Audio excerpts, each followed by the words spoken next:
Hola, què tal? Estem a 11 de març de 2025. Informació de servei. Continua la pluja. Estaria bé que no amaguéssim els paraigües perquè avui l'haurem de tornar a fer servir. S'espera que segueixin avant a cotes superiors als 1.500 metres. Continua el nivell 3 sobre 5 de risc de llaus a bona part del país.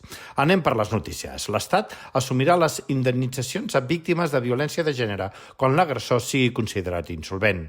Les forces parlamentàries, a excepció d'Andorra Endavant, ves per on, impulsen una reforma legislativa que incorpora per primer cop la violència vicària. Es vol modificar la llei per l'erradicació de la violència de gènere i de violència domèstica, englobada així sota el conveni d'Istanbul, i aixecar així l'article aquell que deia que Andorra declinava fer-se càrrec de les indemnitzacions a les víctimes en casos d'insolvència de l'agressor. Més coses. Les reformes dels entorns de la Casa de la Vall portaran a la creació d'espais més accessibles, lúdics i moderns. Una de les principals novetats és l'obertura d'un teatre per acollir actes culturals i institucionals amb un aforament aproximat de 250 espectadors.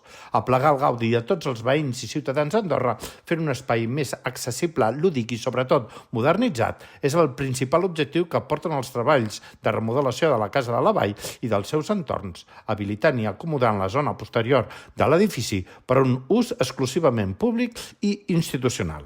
Més coses. Les matriculacions de vehicles al febrer s'incrementen fins a 341, un 16,4% més que el 2024.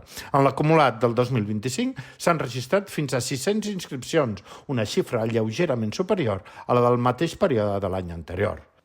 I en els esports, el Freeride World Tour cancela la darrera prova i deixa l'andorrà Joan Aracil sense opcions d'accedir a la final i, a més, també el deixa fora del circuit la propera temporada.